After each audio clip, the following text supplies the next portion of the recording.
Hello, everyone. Welcome to this new live of the R Letter, a one-on-one conversation live, although virtual, about rest. Today, I excitedly am in the company of Martin Kuhl. And before I give him the floor, I just want to say a few words about what the R Letter is. It is originally a written project that I came up with on the basis of Trisha Hersey's trailblazing book, Rest is Resistance, published a year ago, 2022. And she published this book after 10 years of working as what she calls herself the nap ministry. So she's been advocating for rest for a decade now. So check out her Instagram, buy the book, support her work, because it's really mind-blowing. And so when I read that book, I had this idea of the R Letter as a newsletter where I would interview a professional and ask them about their relationship to rest. Why? Because, I mean, we need to talk about rest. Rest is fundamental to life. Without rest, we die, actually.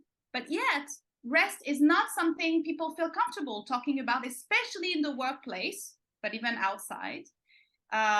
So the R Letter is that platform where we can publicly talk about rest, and we can contribute to normalizing these conversations.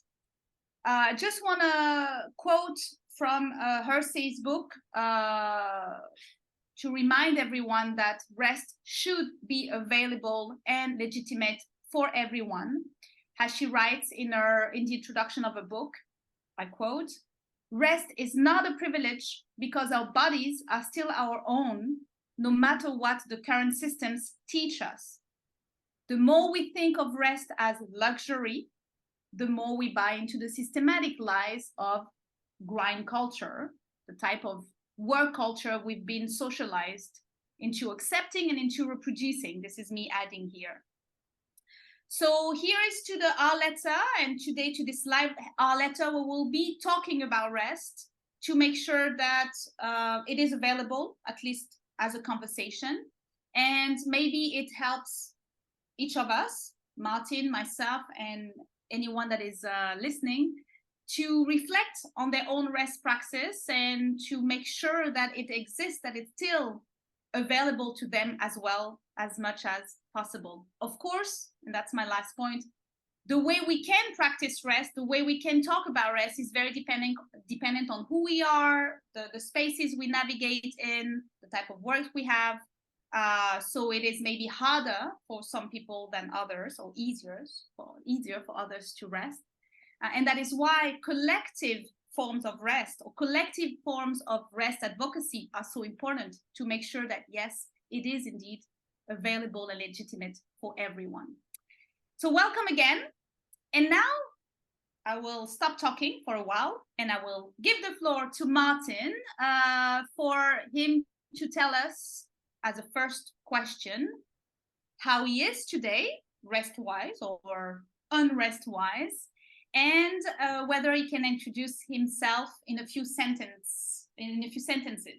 Welcome, Martin. You have the floor. Hey, Bérénice, thank you very much for having me. I think on the whole, I'm pretty good today. I still woke up at 4 o'clock this morning. The dog is a bit restless, and he has, I think, 4 beds in the house. And because, as we touched upon, his little illness, or we're monitoring him at the moment a little bit more than normal, he's sleeping in our bedroom. But on the whole, look, the sun is shining, blue skies. That always helps tremendously when you pull back the curtains and see the green and blues. For me, that's automatically kind of calms me down. Today, I'm a mental health advocate. I'm really, I guess, deeply committed to evidence-based protection in the workplace. We use data to monitor, measure, and track mental health and well-being in the workplace, and then take those findings to develop prevention, interventions, policies to try and help make the workplace a better place for everybody. I'm driven by my own personal experience. So as a child, I lost a parent to schizophrenia. a terribly debilitating mental illness. And I've now, after a few segues, kind of made it my passion to try and change the narrative around mental health and well-being and try and make the world a more compassionate, or bring a more compassionate and more human voice to the world of mental health and well-being. Wow. So if someone has a company and needs their staff to rest more, they should call you. We could try and certainly help them. Yeah, I mean, sleep, rest is a huge component, actually, that we're just discovering of mental health and well-being. You know, something has become maybe gone mainstream when professional sports, men and women, start to look after whether it's their diet, nutrition, rest, sleep. Right now, you know, Premier League footballers, etc. Actually, and a guy I work with very closely does a lot of work with the Premier League and Premier League teams to help them optimize their rest and relaxation, their sleep, etc. But it doesn't matter whether it's a football club, a school, a chocolate factory, getting the right amount of rest is vital for our employee, for our well-being and mental health. I agree, and I tend to not give myself the right amount of rest for my own well-being. So I'm still learning from that. Yeah. We're the only species that willingly deprives ourselves of sleep. Are we? Wow, that's something I did not know. Okay, yeah. So we like torture. Yeah, but it's also, you know, as a lot of this, there's a lot more awareness now about the benefit of sleep. I even learned myself recently that you can't catch up on sleep. So, you know, we often say, "Oh, I'm going to sleep in this weekend and catch up." Yeah, doesn't make any difference. Oh, really? Really. So once it's gone, it's gone. That's a very powerful thing to say. I had never heard of that as well. That's because I think I always operate on that premise. Okay. But for certainly, well, everyone has their own rhythm routine. For me, it's I'm getting up at the same time, going to bed more or less the same time, 6 days a week, and having that rhythm and that routine that helps me. Okay, I don't always get as much rest as I want, and I'm certainly can be quite cranky if I haven't. And it's the same with my wife. You know, we can tell when each other maybe hasn't had enough sleep or enough rest because one of us is a bit irritable, and they're like, you know. But yeah, but on the whole, in a pretty good place today. Thank you. I'm glad to hear that. It's always nice to hear when someone is genuinely answering. Like, it's not an answer to make me, to make me feel comfortable. You are genuinely good, so it makes me genuinely happy. Thank you. So we already got a little bit into that, but let me ask you, what is your relationship to rest? Whether you have one, and maybe it has changed. And how does it fit in your life in general or in your work life in particular? So I think, like a lot of people, have only become aware of the need for rest and relaxation, decent sleep in the last few years as I grow older, basically. But the main trigger for me was I was diagnosed with sleep apnea about maybe not even that long, certainly pre-pandemic, maybe 3-4 years actually, maybe. And it's something that my now wife had been nagging me, for want of a better phrase, to go and get sorted, because as you know, well, as you probably know about sleep apnea, but you stop breathing during your sleep. And that used to freak my now wife out. And finally, after much nagging, I took myself along to the clinic and got the test overnight, where they put the pulse on your finger, and I went back the next day to get the results, thinking, they'll be fine. And the doctor, sleep physician, whatever you want to call him, he goes, "This is, fairly normal sleep apnea.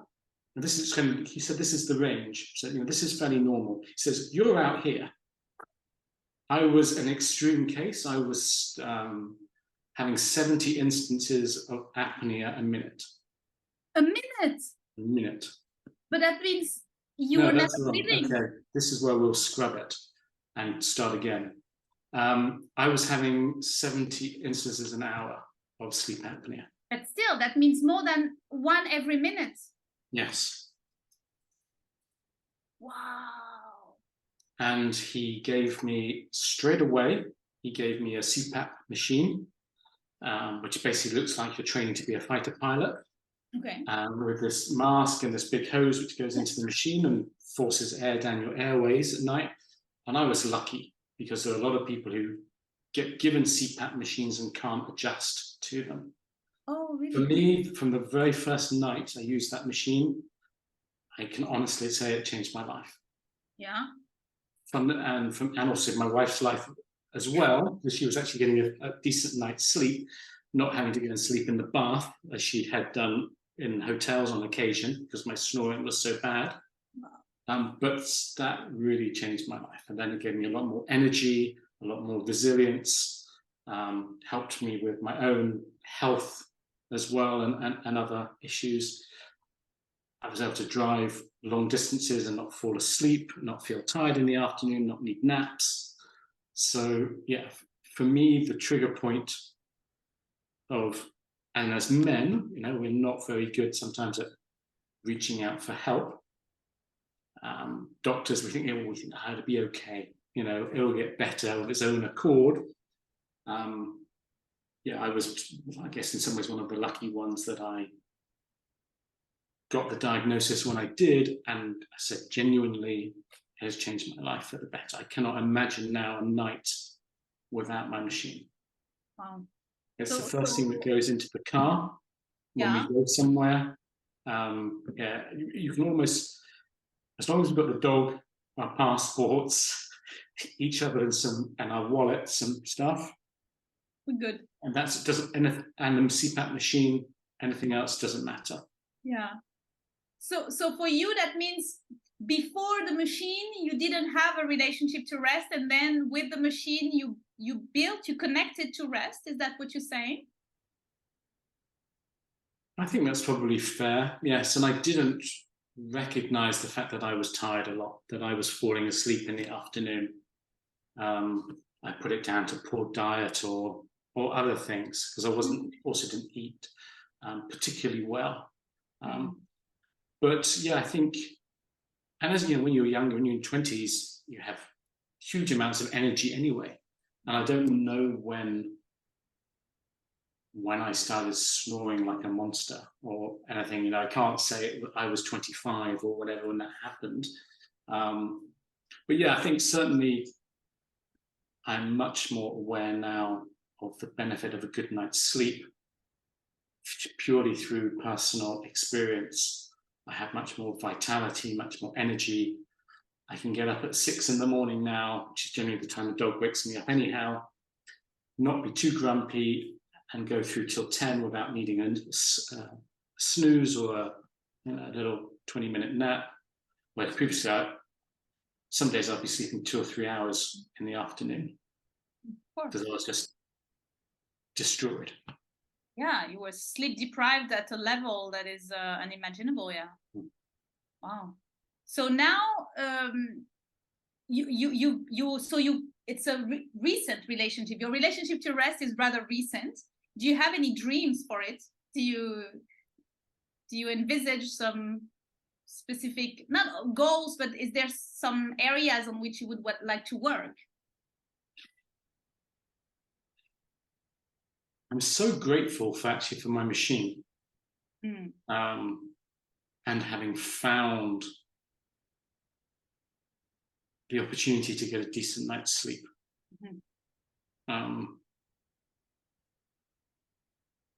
And given also that I think it's, inadvertently coupled with now having a dog in our life and adopting now on our second rescue dog, that structure that you have through I guess a bedtime routine, that I occasionally I'll fall asleep without putting my mask on because I'm too tired, or maybe had a little bit too much to drink, whatever. But yeah, my relationship with rest, it has for me been a total game changer. I would probably have, I read the other day about the prevalence of people who snore and the likelihood that they will get various physical diseases like cancer and diabetes, etc. And it's a silent killer. So if I had gone on in the vein that I was, okay, I've also lost a ton of weight because of it too. Probably lost 25 kilos or so because I'm not eating as much as previously. Before I would eat because I was tired, needed fuel. So yeah, overall, it's been a complete game changer. Amazing. So sleep is still a big can be a big focus in our rest practice. Like it might be where we want to start for some of us. Yeah, and I think it's a fundamental tenet of well-being. And so we talked about nutrition, but sleep, self-care, self-compassion, they're all facets that make up our overall well-being, and getting a decent night's sleep helps tremendously. Sometimes obviously nature intervenes, especially for women, for example, who are going through menopause, who have hot flushes, etc. Getting the right balance of sleep when you're in menopause transition is incredibly tough. But we can deal with a little bit of sleep deprivation from time to time. But for me now, having that routine, and I said also now obviously reliance on the machine for the rest of my life, but yeah, incredible transformation. And I think you mentioned how self-care and self-compassion were facets of well-being. And I think you going to that doctor in the first place was an act of self-care and self-compassion, because it was like, okay, you said it's about nagging. Someone was nagging me to go, but maybe before you were not going because, as you said, socialized as a man, you don't really think about rest or your well-being, or maybe you think of going and seeking help as, I don't know, a posture of weakness, or however you want to call it. And then you did that gesture to go. Yeah, no, absolutely. So now I reckon, yes. So at the time I didn't recognize self-care, self-compassion. But yeah, absolutely. And I also had a phobia of doctors from when I was young. Yeah. Also, seeing what had happened to my mother, how my mother, I believe, was failed is maybe too strong a word, because there was a lot of ignorance around mental health and well-being back in the late 1970s. We know a lot more about mental health, and we have a lot more compassion for mental health now. But I probably deep-rooted down had a distrust of the medical profession, which stopped me from going. But I also coincided with finding a great doctor too here in Zurich. And now I'm still not totally okay with needles, but I allow myself, willingly go to give blood, for example, for when I need blood tests and stuff. Whereas before I would have to lie down and, I was really panic, almost a lot of anxiety about the fact, because I was just going to have something, relatively simple as a blood test. So my doctor and trust and faith in her has also helped. She takes a lot of credit as well for getting me across the threshold. Yeah, I recognize myself in what you describe. And I mean, you and I were quite different. At least we have different genders. But I know I was not too attracted by doctors, because I come from a family where people are rather healthy. We've been lucky. And so it's a bit the idea that if you are not healthy, it's on you. And I mean, only weak people go to the doctor, And it's taken me a lot of years to think that through, to realize, no, it's a sign of strength to go and seek help. But then you have to find the right practitioner for you, because it can be a deterrent. Otherwise, if you end up with the wrong practitioner, they might make you not want to go again. So I recognize myself a little bit in what you say. Thank you for sharing that. I think you're spot on in the same way that, you know, I still remember my teachers from school, those who made an impression on me. And I think, to be honest, I can't even remember any of my doctors before my current GP. She's had such a huge impact. And yeah, and also the same, you know, things like going to the dentist. If we don't like the experience or don't like the individual, doesn't matter whether it's our physical or our mental health, we're going to be a bit like a horse, you know, refusing to jump a fence. We're going to dig our feet in and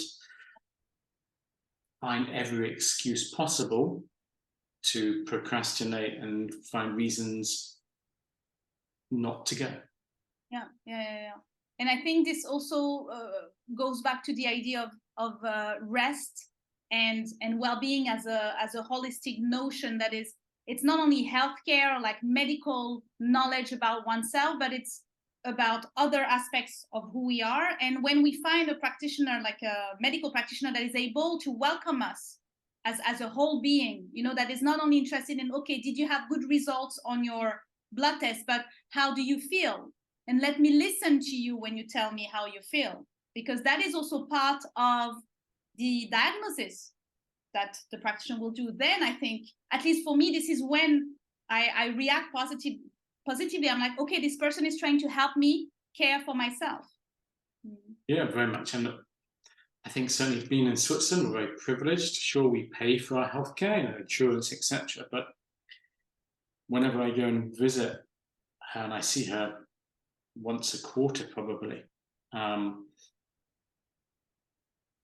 is not of the essence. It's not like you're on the clock. It's like, okay, 10 minutes, go. Yeah. I've got the next patient. If you need 5 minutes, you need 5 minutes. If you need 15 minutes, you need 15 minutes. And she takes the time to understand, to chat, to talk about whatever it is that you need to do. Whereas, you know, in the UK, I hear stories when my father goes through, you know, he's lucky if he can even get an appointment to see a GP in the first place. And then it's never next day. It's always a couple of weeks or worse out. And it feels like you're just in a rat run. You know, he wants to get you out the door as quickly as possible because there's somebody else there. So you don't get that level of patient care. So yeah, it is, again, I think a privilege. It should be a right, but we know that, you know, that's a much more. We're looking at we're looking at the world through rose-tinted glasses at that point. But yeah, fundamentally, as you say, and whether I've gone through therapy as well myself.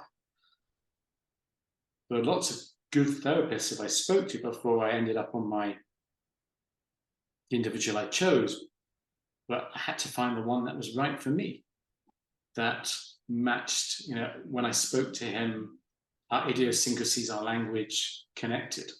In the end, I ended up with an American guy living in Zurich because he understood the idiosyncrasies of the English language. No disrespect to the French or Germans, they speak fantastic English, but it's not the same as conversing, especially about something so personal as mental health, in your mother tongue. And then that, of course, helps you get the rest and relaxation. You're not anxious. You go there, okay, maybe not, you don't skip to therapy, but you go knowing that you're going to have a good conversation, and that sets your mind at ease and gives you the peace of mind and the willingness to carry on. Yeah, and I think what you're saying here, I mean, makes me think that before we can learn how to connect to ourselves and take care of ourselves, we need to find someone that will emulate that in us, that will show us how to do it, be it a GP or a therapist, that in that mirroring effect, then we know how to give it to ourselves. And that brings me to my next question. Where did you learn how to rest? Who actually taught you? Because it feels like, yeah, it was not happening before. So I don't know, a parent, a grandparent, a partner, an animal, a teacher, a religious leader, or all of them. Who taught you how to rest? I think it's all been self-taught. And we've already discussed it, but the watershed moment, I think, really is sleep apnea machine.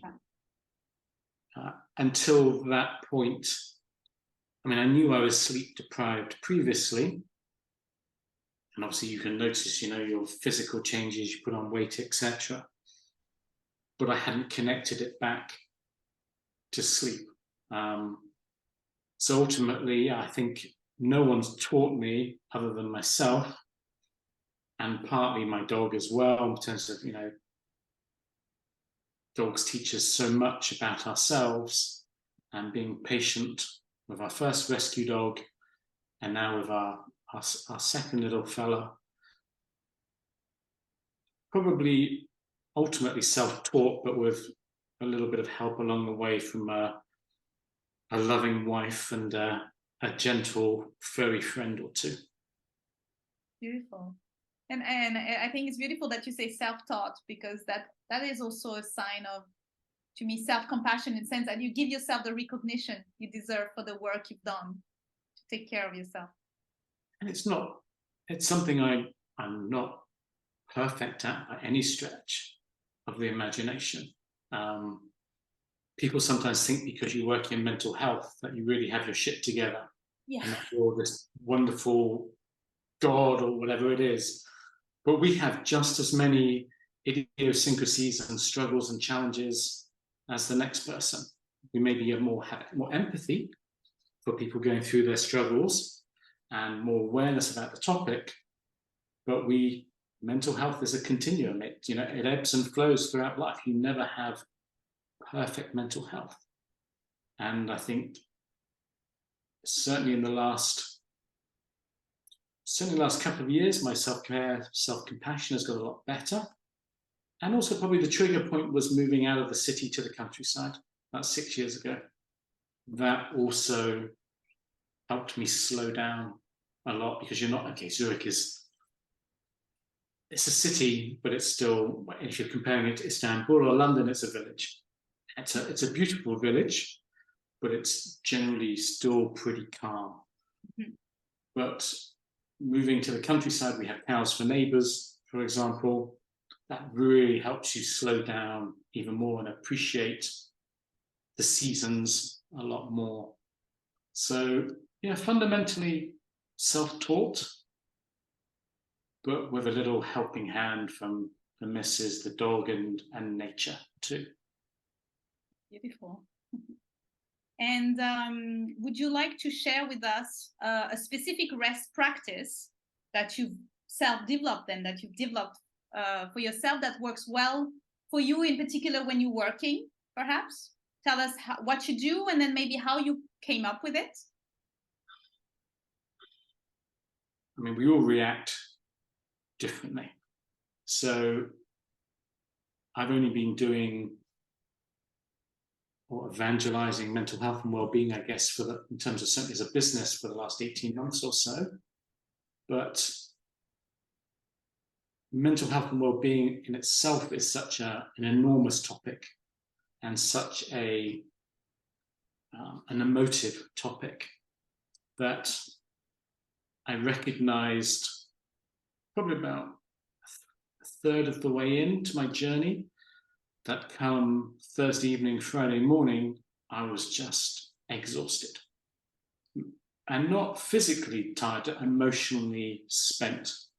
If you're talking, it's not every day you talk about substance abuse or suicide, but these are topics which are incredibly draining and heavy, and not alone kind of make a lifestyle and a business out of mental health and well-being. So it was really a recognition of myself that I was tired, and not forcing myself to work because I wasn't productive. I was just staring into the screen or not doing very much. And now I have this, what do you want to call it? This self-compassion, or this gift to myself, that Fridays is my day to goof off. So some days I will work, I'll feel up for it, but generally I'll work till lunchtime. It's a recognition that I can no longer work all the hours we're sent. I'm much better also at working, okay, not necessarily 9 to 5, because sometimes it's 6 to 4 or whatever, but I try to work now more or less not into the evening unless I have calls. So try to just stop at the end of the day, 6:15, just try and stop there. What's not done today will be done tomorrow. And for me, cooking actually is my little happy place.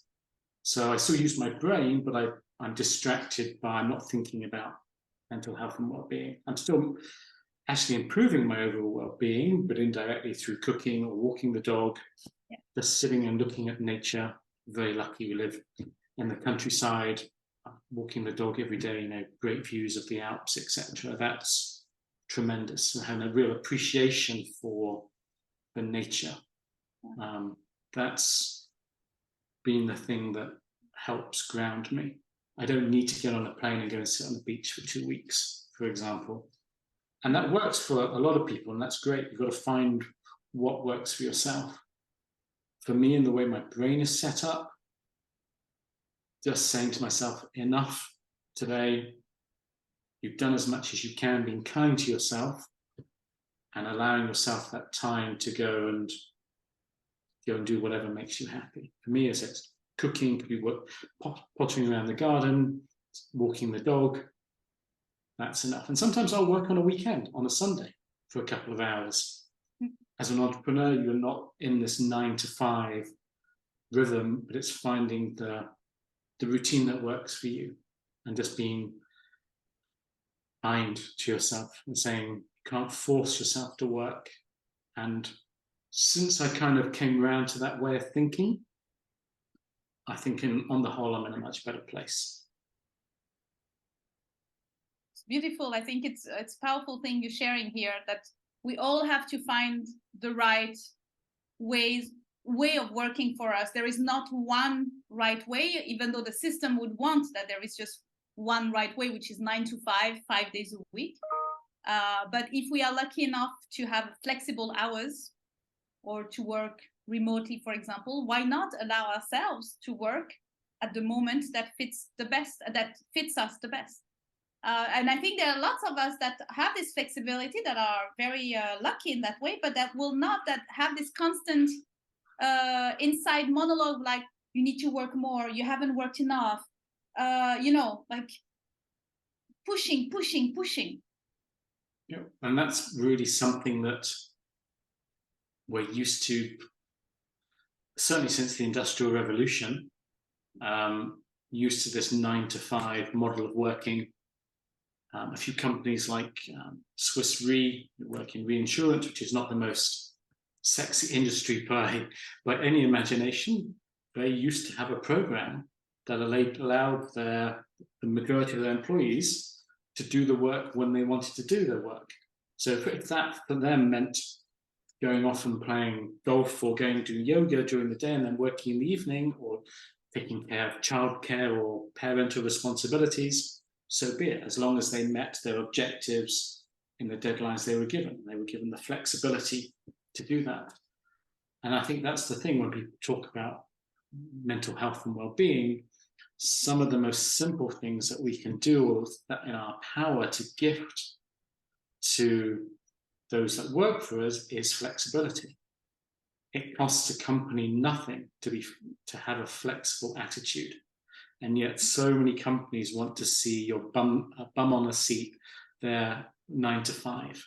So you could be there in the building if you're physically present, but maybe you haven't had enough sleep. Maybe you're going through menopause. Maybe your child's sick, your dog is ill, or it's completely nuts. Even at Skype, which was an amazing company where I worked previously, and we had this tool, this product called Skype, which allowed you to talk to anybody in the world whenever you wish. My boss at that time, if I wasn't traveling, he wanted us in the office. It was just ridiculous. Wow. At Skype itself, before the times of Zoom, so when you were one of the first and only software to communicate remotely, no, you have to be in the office. Yeah. So and this is it. Everyone has a different view, whether it's through gender, age, cultural disparities. Some people believe that you can only be productive if you're in the office 9 to 5. Thankfully, I think the world is changing. We are probably more moving, and these return to office mandates are just, so let's say silly, and leave it there. I could be a lot stronger. That doesn't work. And forcing people to return to the office is just going to cause them to head for the exit. If they're not happy in what they're doing, most people have the opportunity to go on and do something else and work for an employer that cares for them, and not that insists that they're, again, bums on seats. You already, I think, touched upon that, but let me dig a little bit deeper here. So in your work as a mental health and well-being professional, someone that would advise other organizations or individuals to how to do better in terms of mental health and well-being, how do you fit rest in the type of work you do? Yeah, so I think probably fair to also state I'm not a psychologist. I'm passionate about my topic because of my lived experience. But what we're really trying to do is use data as the starting point to have a conversation about mental health and well-being. So we use tried and tested academic tools that have been academically verified, translated into tons of languages. And I also work with a lady who has measured mental health and well-being for the United Nations, globally, 40,000 people, etc. We use data to measure, monitor, and track mental health in the workplace. And then depending on what the data is showing about that particular workplace, it could show that there's an issue with the staff don't feel a sense of belonging, or there's an issue with bullying, or they're overworked, underpaid, whatever it might be. We then develop interventions to tackle those particular issues. So then that's the case, then working with subject matter experts. It could be, for example, bringing in a sleep expert or a nutrition expert to help alleviate the problems that the workplace is facing. And we look at it in the sense that free fruit, yoga, mindfulness, they're not really getting to the root cause of why staff are becoming stressed, why they're burning out, why they're anxious. And what we're trying to do is to tackle the root cause of mental health and well-being. Why are 40% of my staff going on long-term sick leave? We can identify the causes and then develop interventions, preventions to help rescue that situation. And in the workplace, one of the things we do, we measure workload. We measure, how much, and also things like sleep, how much rest somebody's getting, whether they feel the pace of work is fast-paced, whether they have a sense of belonging, whether they're empowered to do the work, is there bullying in the workplace, how much autonomy does their manager give them? All of these are little, on their own aren't very much, but all of them can build up and can have quite a detrimental effect on an employee if they're not trusted to just do the job to the best of their ability and just given that autonomy. So we measure in the long form surveys that we do, maybe about 80 different psychosocial risks to get an understanding of what's going on in the workplace. And not a large percentage, but a good chunk of those are dedicated to workload, sleep, nutrition, etc. I love what you say, because it echoes what Hersey, so the book I was talking about at the beginning, says, because you say, yoga, free fruits, there's like cosmetic actions that a workplace can institute are usually not the real solution, because they're not tackling the real problem, because the problem is our structures, the way the organization works, and the way the organization is extracting labor from its members. And therefore, these are the things that we need to look at, not just give yoga and then not change the structure. So I think I like your approach. It's actually quite radical in a way. Yeah, I mean, it's for me. I mean, like I grew up in the technology world. You know, I was very lucky to have a birth of a ringside seat at the birth of the smartphone industry. But despite spending many years in tech, I don't believe the answer to the mental health crisis that is facing society is the ubiquitous answer these days is there's an app for that. So I think things like AI and tech can be an amazing enabler, but personally, I think we need more human-to-human communication and conversation. Everyone is very, very different. You know, they talk about being as unique as your fingerprint, but everyone has a different relationship with their own mental and physical health. So it's very hard to have a one-size-fits-all.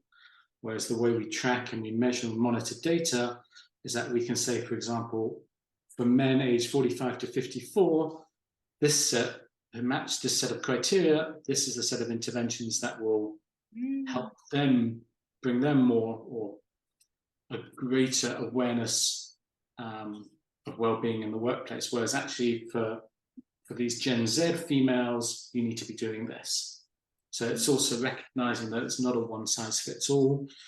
I think, what is it? We've got 4 or 5 generations in the workplace at any one time right now, all with very different expectations, and you have to treat them all differently.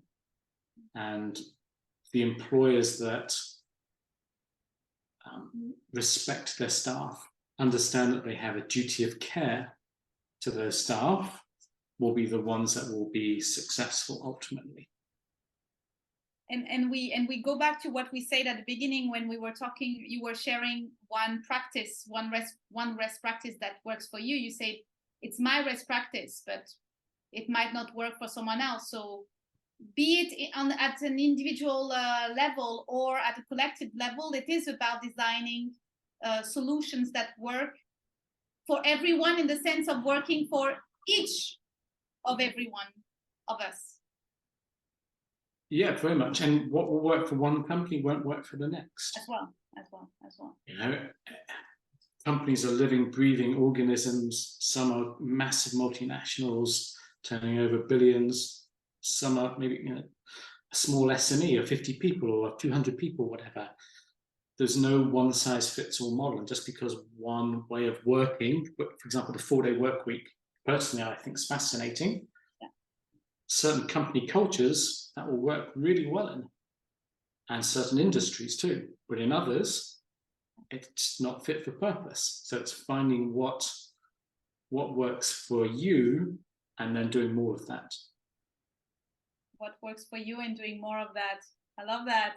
That's the quote of the day, I think. I will keep it in mind, at least personally. Thank you.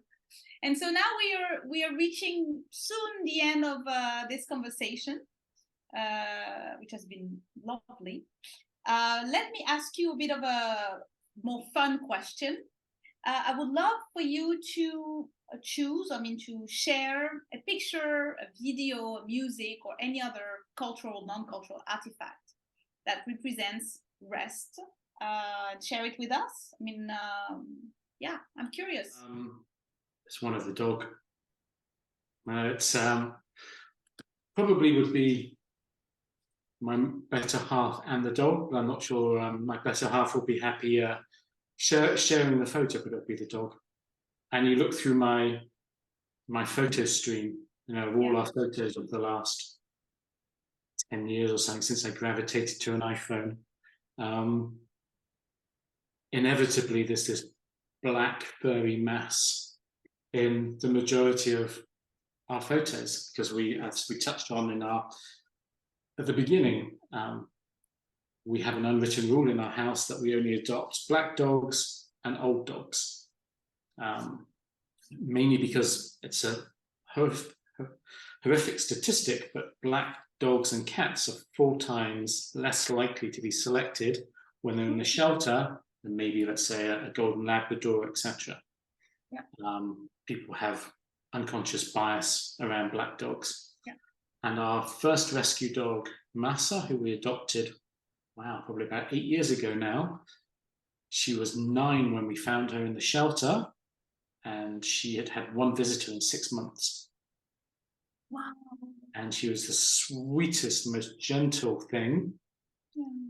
Yeah. Fell in love with her almost immediately. I mean, they say you choose the dog, but that's rubbish. The dog chooses you first and foremost. She chose us, decided she wanted to come to us, to choose us and our place as a forever home. But she lived to 16 and a half.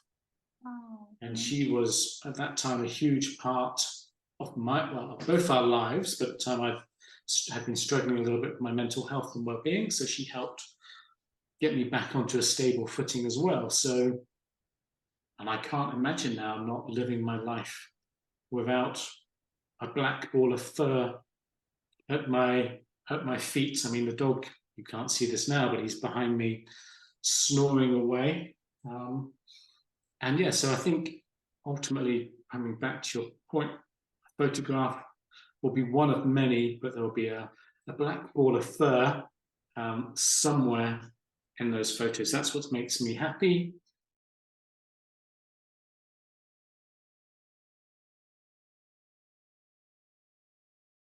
Fundamentally, dogs give us, so much. And, as a fellow dog owner yourself, this, I'm preaching to the converted, but it's rest and relaxation and the distraction away from work and mental health and whatever the task is at hand. Actually, when you're feeling a bit down, the dog is generally the first point of call.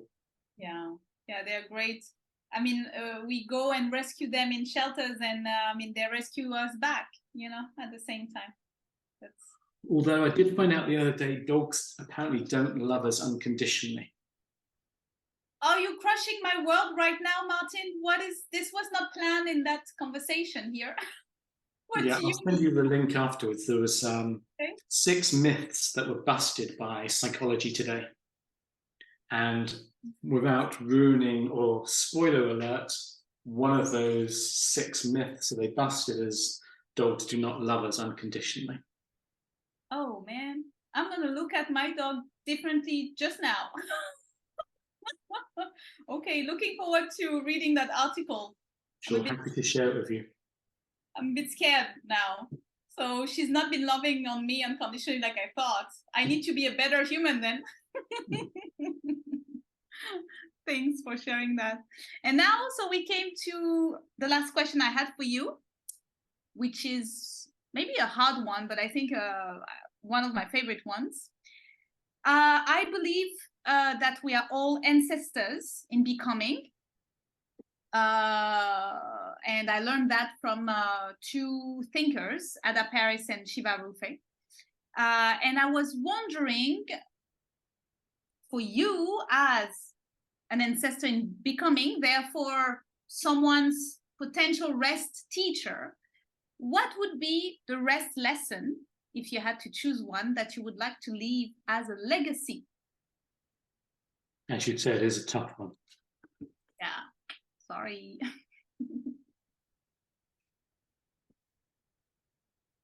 I think there are various strands that overlap each other here, and some of them we've already touched upon.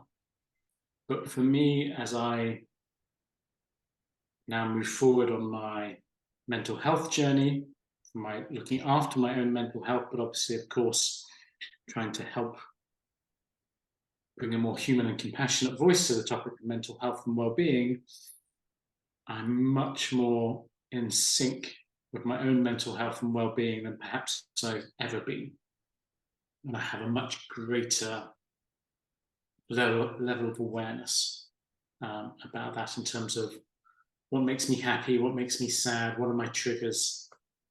And for me, actually, I think the biggest lesson or legacy that we can give to ourselves is being kind to ourselves, coming back to self-compassion, finding what works for us not being judgmental, not beating ourselves up when things don't work.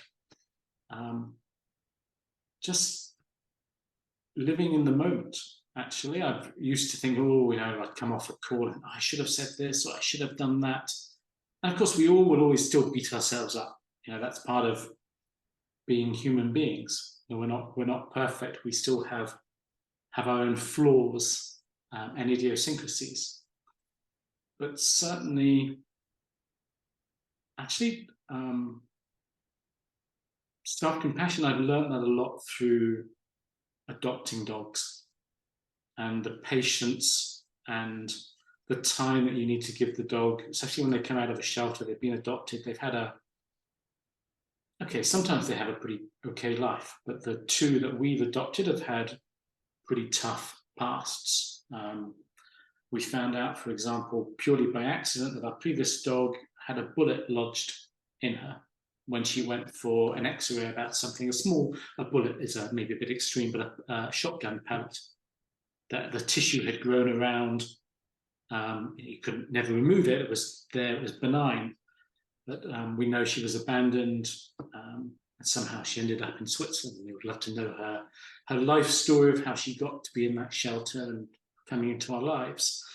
But patience, I think, ultimately is something that Massa taught me, and now our current furry friend Louis, especially when we adopted him. He'd spent 6 years stuck on a rooftop in Sicily, had never seen cows, had never seen the countryside before, hadn't really interacted with many people, many situations, hadn't been on trams, trains, and cars.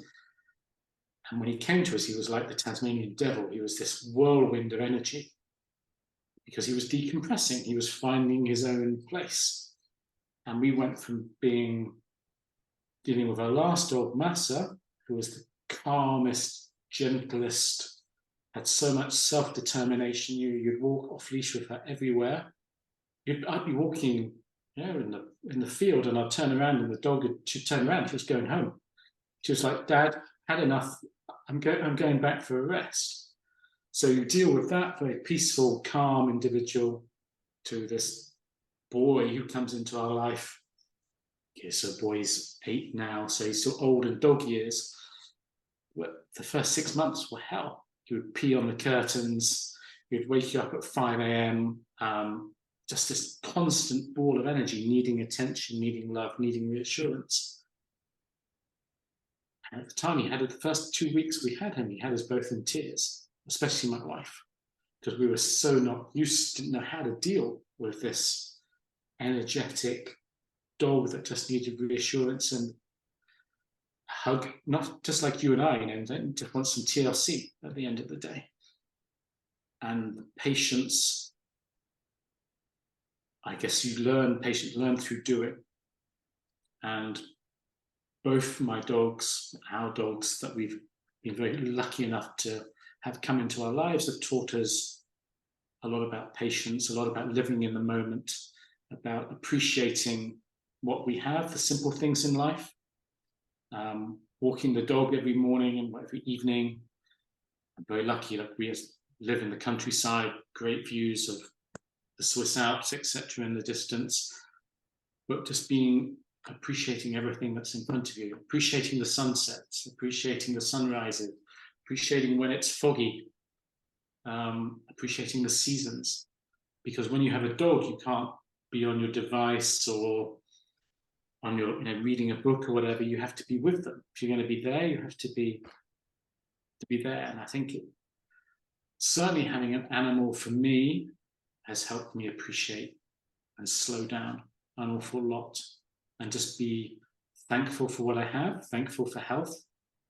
And this is also, a lot of people talk about this, but you can have all the money in the world, but if you're not healthy and you're not happy, it means absolutely nothing. And I think, the furry friends I think that's a long-winded answer, but have taught fundamentally self-compassion, self-care.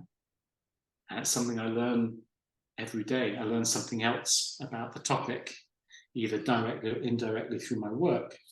But I think that's the the best thing that we can give ourselves, being kind to ourselves and treating others as you wish to be treated too. And that's not rocket science either, but you know, you want to work with people that you trust, like, and respect. And if you're not in a good place yourself, if you're not grounded, if you're not centered, then you can't be kind to other people. But it's a process. There's no pill to take to suddenly to be all perky and happy. You have to work through the struggles yourself. And it's an ongoing journey. It's not like a headache, you take a pill and you feel fine a couple of hours later. Looking after our own mental health and well-being is possibly the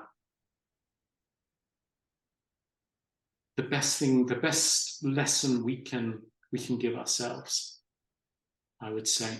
I also believe having the relationship with our mobile phones and with technology, certainly for kids, for the generation that's coming, teaching them how to respect social media and their interactions with it is possibly the biggest gift we can give them.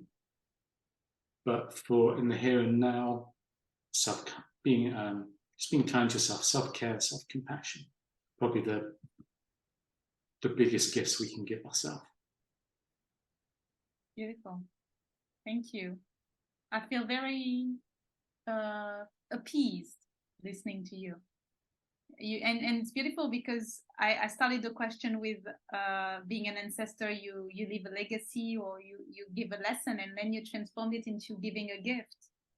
And it's indeed a gift. Kindness, self-compassion, self-care are gifts.